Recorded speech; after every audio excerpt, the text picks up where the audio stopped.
Hi friends, ఎలా ఉన్నారు అందరూ? నేనైతే చాలా బాగున్నానండి. మీరంతా ఎలా ఉన్నారు?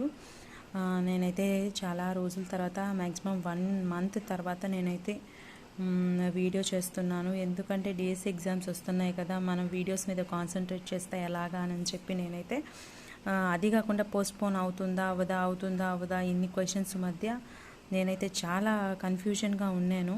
సో ఎనీవేస్ లాస్ట్కి అది పోస్ట్పోన్ అయింది దేవుడి దయ వల్ల. సో మనకు ఒక 2 మంత్స్ అనేది మనకి చదువుకునేదానికి దొరికింది. అందుకే ఈరోజైతే నేను ఇదైతే తీసుకున్నాను, శిశు వికాసం అధ్యయన శాస్త్రం. ఈ బుక్ నేను టెట్కి తీసుకున్నానండి. టెట్ అప్పుడు తీసుకున్నాను, యూజ్ అవుతుందని అని. ఇది తెలుగు అకాడమీ, తెలుగు మరియు సంస్కృత అకాడమీ ఆంధ్రప్రదేశ్ వాళ్ళు చేసింది.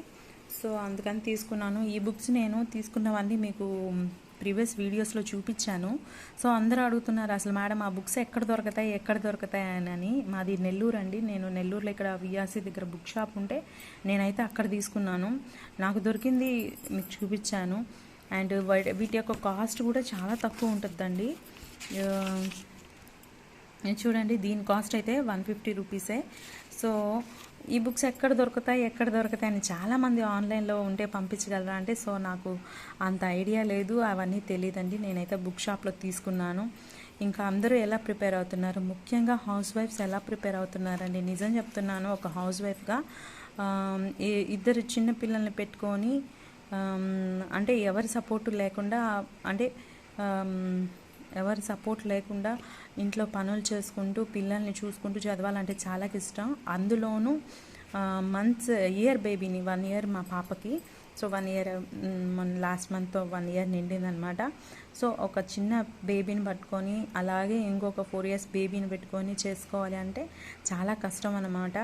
అవి ఏమంటారు, అనుభవించే వాళ్ళకే తెలుస్తుంది. సో మనకి ఉంటారండి మన ఇన్లా సైడ్ నుంచి, కానీ తప్పకుండా అమ్మాయికి పేరెంట్స్ సైడ్ నుంచి సపోర్ట్ అనేది దొరుకుతుంది. కానీ ఇన్లాస్ సైడ్ నుంచి కూడా మనకి సపోర్ట్ అనేది దొరకాలి. మ్యాక్సిమం ఎంతమందికి దొరుకుతుందో లేదో నాకైతే తెలీదు. సో ఐ హోప్ దేవుడిని నేను ఒకటే కోరుకుంటున్నాను. ఎందుకు అనంటే అంటారండి, మీరు పెళ్ళికి ముందు ఏం చేశారమ్మా, మీరు చదువుతున్నారు కదా, మీకు అప్పుడు సంపాదించుకోలేదు జాబు, మరి ఇప్పుడు ఎలా సంపాదించుకోగలుగుతారు అని కూడా అంటారు మనల్ని, చాలామంది అంటారు. సో అవన్నీ మనం పట్టించుకోకూడదు. పట్టించుకుంటే మనం ముందుకు వెళ్ళలేమన్నమాట. ఇలాంటి మాటలు నేను పడ్డాను. నిజంగా ఇంట్లో పనులన్నీ చేసుకొని బేబీస్ని నిద్రపెట్టి చదవాలి అంటే ఆ టైంకి మనం కూడా అలసిపోతామండి. కానీ ఆ టైంలో ఎవరైనా మనకి హెల్ప్గా ఉండి ఎందుకంటే డిఎస్సి అనేది అన్ని కాంపిటేటివ్ ఎగ్జామ్స్లా కాదండి, రోజు చదువుతూనే ఉండాలి. ఒక్కరోజు గ్యాప్ వచ్చినా కానీ మనం చదువుకున్న విషయాన్ని మర్చిపోతున్నాం. నేనైతే మర్చిపోతున్నానండి. కాబట్టి మనకేంటంటే చదువుకునేదానికి కంటిన్యూస్గా చదవాలి. మనం ఒక 24 అవర్స్లో 10 అవర్స్ 11 అవర్స్ చదవకపోయినా కనీసం ఒక 4 అవర్స్ అన్నా చదవాలి. కానీ నాకైతే ఆ టైం అనేది దొరకడం లేదు. నిజంగా ఒక పక్క ఏడుపు వస్తుంది, ఏంటి ఇలా అయిపోతుంది. ఎందుకంటే మనం ఒక గోల్ పెట్టుకొని చదువుతూ ఉంటాం అన్నమాట. ఇది ముఖ్యంగా ఈ ఎక్స్పీరియన్స్ అనేది ఎవరైతే ఎక్స్పీరియన్స్ చేస్తుంటారో వాళ్ళకి మాత్రమే నేను చెప్పే నా బాధ అనేది అర్థమవుతుంది.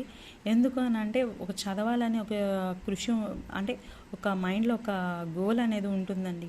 కానీ దానికి సపోర్ట్ చేసే వాళ్ళు లేకపోతే చాలా ఇబ్బందిగా ఉంటుంది. ఏడవడం ఒక్కటే నాకు తక్కువ అన్నమాట. ఇంకేం చేస్తాం, మన జాబ్ కంటే కూడా మన పిల్లల భవిష్యత్తు అనేది చాలా ముఖ్యం. ఇప్పుడు మనం జాబ్ చేసేది కూడా వాళ్ళ కోసమే. ఏంటి అంటే మన ఫ్యామిలీని ఇప్పుడున్న రోజుల్లో ఒక్కరి సంపాదన మీద మనం ఆధారపడి జీవించడం. అందులో హౌస్ వైఫ్స్ ఏంటంటే అసలు హస్బెండ్ మీద డిపెండ్ అవ్వకూడదు. హస్బెండ్ మీద మనం చదువుకున్నాం కాబట్టి మనకంటూ ఒక ఐడెంటిటీ తెచ్చుకోవాలనే ఒక ఏమంటారు ఆశయం ఉంటుంది కదండి. సో మీరందరూ ఎలా చదువుతున్నారు హౌస్ వైఫ్? మాటలు కూడా రావడం లేదు. సో బాగా చదవండి. ఎందుకంటే ఇది మనకి గోల్డెన్ ఆపర్చునిటీ. మనల్ని అవమానించిన ప్రతి ఒక్కరికి సమాధానం చెప్పే రోజు అన్నమాట. అనుకుందాం ఇయర్. సో మనకి ఉన్న టైంలో పర్లేదు, టైం తీసుకొనైనా మనం చదువుకొని ఒక మంచి జాబ్ అనేది గెయిన్ చేద్దాం. ఇంకా నేను ఈ బుక్ విషయానికి వస్తే చూపించాను, కానీ నేను చదువుతున్నాను కాబట్టి మళ్ళీ ఒకసారి చూపిస్తాను ఎలా ఉంటాయి.